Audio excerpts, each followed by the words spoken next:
भवानी शंकरो वंदे श्रद्धा विश्वास रूपिणो याभ्याम विना न पश्यन्ति सिद्धाः स्वान्ताः स्थमीश्वरम। हर हर महादेव। सभी भगवत भक्तों का जगत पिता शिव यूट्यूब चैनल में हार्दिक स्वागत है।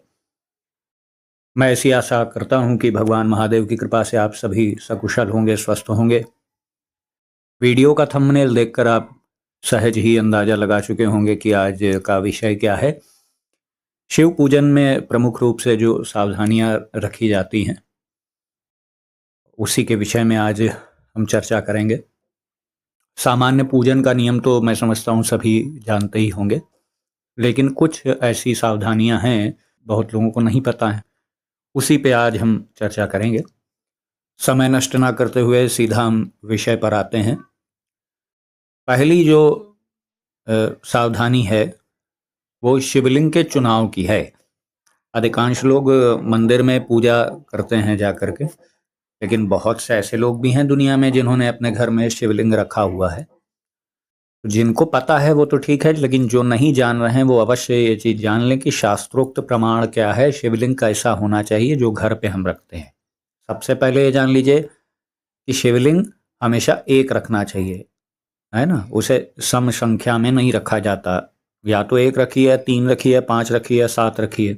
वैसे उचित है कि एक ही रखना चाहिए। और शिवलिंग के साथ साथ आपका जो पूजा गृह है वहाँ पर माता पार्वती का भी चित्र या प्रतिमा अवश्य होनी चाहिए। और शिवलिंग का जो ऊंचान है नीचे से लेकर के ऊपर तक पूरा, वो घर का जो मुखिया है, जो हेड ऑफ द फैमिली है, उस व्यक्ति के 8 अंगुल के बराबर या उससे कम शिवलिंग का जो ऊंचान है वो होना चाहिए। घर के शिवलिंग स्थापित करने का ये नियम है। घर का जो सबसे बड़ा सदस्य हो उसकी 8 अंगुलियों से कम हो या बराबर हो, इतना बड़ा ही शिवलिंग घर में रखा जाता है। उससे अधिक बड़ा शिवलिंग घर में रखना आफत को न्योता देने के बराबर है, ऐसा शास्त्रों में वर्णन है। दूसरी बात आती है शिवलिंग पे जल कैसे चढ़ाएं। ऐसा नहीं कि सिर्फ खाली सावन के माह की ये बात है। किसी भी महीने में आप किसी भी अवसर पे आप भगवान शिव को जल चढ़ाएं, घर पे या मंदिर में, तो खाली सादा जल चढ़ाने का आप थोड़ा सा प्रयास ना करें। उसमें शक्कर मिला दें, थोड़ा चंदन मिला दें, सुवासित जल बना करके चढ़ाइए। उसे गंधोदक भी कहते हैं। बहुत से लोग जल में थोड़ा गुलाब जल डाल देते हैं या खस का इत्र डाल देते हैं, कुछ पुष्प की पंखुड़ियाँ डाल देते हैं, अक्षत डाल देते हैं। अक्षत यानी जो साबुत चावल के दाने होते हैं, टूटे हुए नहीं होने चाहिए। इनको मिला करके रोली, चंदन आदि उसमें घोल करके तब उसे गंधोदक का स्वरूप बना करके तब भगवान को अर्पित करिए। हालांकि प्रभु शिव इतने दयालु हैं कि उन्हें सादा जल भी अत्यंत प्रिय है, लेकिन अधिकस्य अधिकम फलम, ऐसा शास्त्रों में कहा गया है। अधिक का अधिक फल होता है। तो ये आपकी श्रद्धा भावना है। तो भगवान आशुतोष हैं, थोड़े में ही संतुष्ट हो जाते हैं, लेकिन ये उनकी महानता है। लेकिन आप तो प्रयास करिए कि अधिक से अधिक जो उनकी सेवा कर सकें। तीसरे नंबर पे बात आती है बेलपत्र का नियम। बेलपत्र का नियम अधिकांश लोग जानते ही हैं। एक महत्वपूर्ण उसमें बात है, वो जो मैं आपको बता दे रहा हूं। बेलपत्र एक ऐसा चढ़ाने वाला पदार्थ है प्रभु को, जिसे आप बारंबार धुल करके चढ़ा सकते हैं। एक बार चढ़े हुए बेलपत्र को आप धुल के प्रक्षालित करके पुनः आप शिव जी पे चढ़ा सकते हैं। यह शास्त्रोक्त नियम है, इसमें कोई दोष नहीं है। अब बात आती है आगे प्रभु महादेव का प्रिय भोग, फल, नैवेद्य आदि ये क्या है।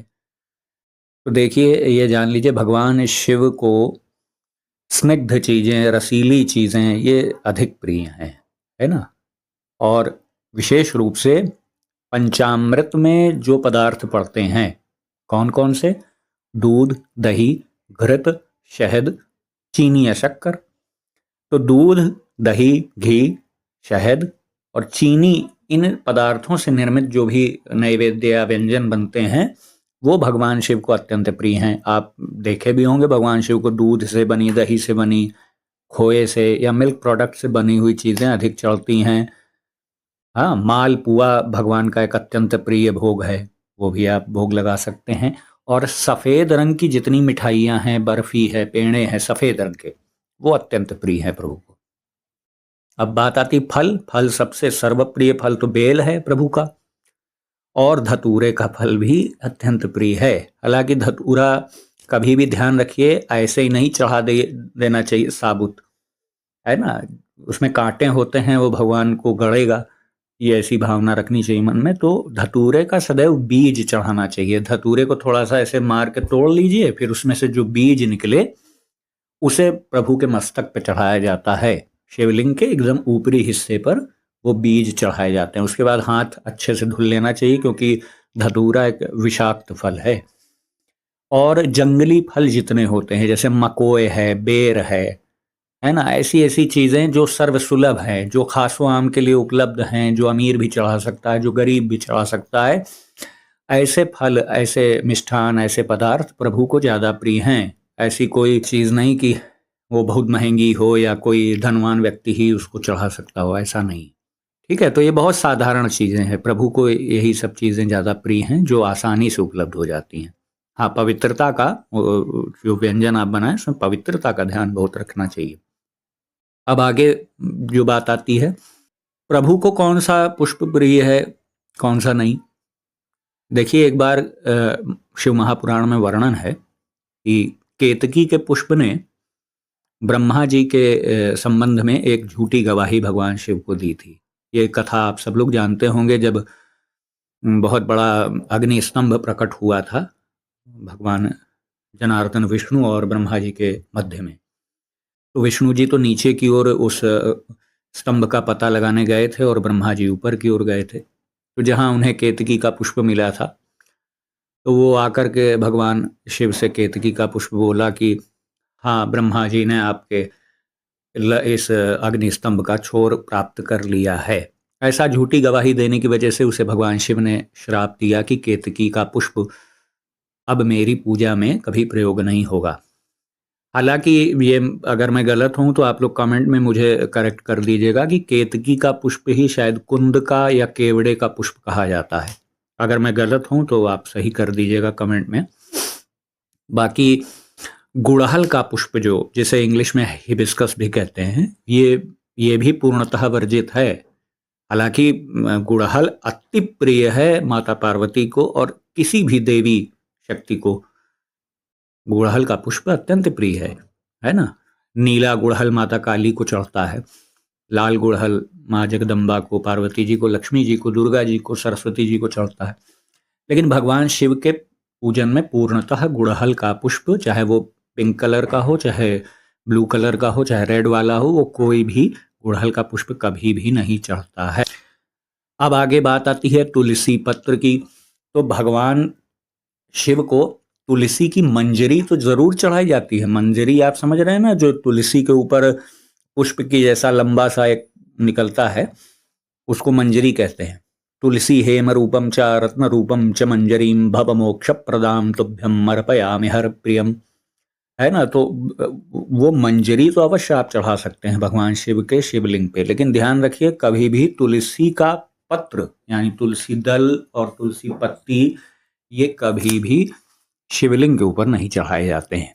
उसका कारण है क्योंकि तुलसी अर्थात जिनका एक उपनाम वृंदा भी है, ये जालंधर की पत्नी थी, और जालंधर का वध भगवान महादेव ने किया था। तो जाहिर सी बात है तुलसी पत्र बहुत ही अप्रिय है भगवान शिव को, और उस पे शिवलिंग पे कभी इसे अर्पित नहीं करना चाहिए। हल्दी, हल्दी एक स्त्रियोचित वस्तु है। इसका भी प्रयोग हालांकि सभी देवी देवताओं के पूजन में होता है, लेकिन भगवान शिव के शिवलिंग पे कभी हल्दी नहीं चढ़ाई जाती है, ये अवश्य आप ध्यान रखें। तो कभी भी शिवलिंग पे हल्दी चढ़ाने का भूल आप न करें। अब आगे एक नियम है शंख से जल चढ़ाना। तो आप सदैव दिमाग में रख लीजिए कि शंख से जल किसे चढ़ा सकते हैं, भगवान विष्णु जी को, भगवान राम जी को, भगवान कृष्ण जी को, इन सब को आप चढ़ा सकते हैं।